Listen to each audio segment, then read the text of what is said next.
10 साल के लंबे इंतजार के बाद फाइनली एनएसई ने अपना डीआरएचपी फाइल कर दिया है और ये इंडिया का सबसे बड़ा आईपीओ बन सकता है। देखो, जब भी आप स्टॉक ट्रेड करते हो, म्यूचुअल फंड में इन्वेस्ट करते हो या डेरिवेटिव्स ट्रेड करते हो, इस पूरे इकोसिस्टम के सेंटर में होता है एनएसई।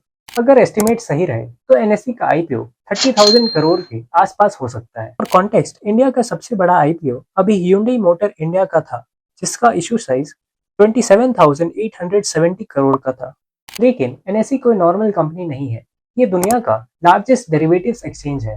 फाइनेंशियल ईयर 26 में एनएसई पर 36.99 बिलियन डेरिवेटिव्स कॉन्ट्रैक्ट ट्रेड हुए और एफवाई 26 में एनएसई ने 16,601 करोड़ रेवेन्यू और 10,302 करोड़ नेट प्रॉफिट जनरेट किया। मतलब हर 100 रुपए के रेवेन्यू पर कंपनी लगभग 62 रुपीस का प्रॉफिट कमा रही है। इसकी प्रॉफिटेबिलिटी की वजह से अनलिस्टेड मार्केट में एनएसई की वैल्यूएशन लगभग 5 लाख करोड़ पहुंच चुकी है। अब आईपीओ स्ट्रक्चर भी बहुत इंटरेस्टिंग है। ये प्योर ऑफर फॉर सेल होगा, मतलब कंपनी नए शेयर्स इशू नहीं करेगी।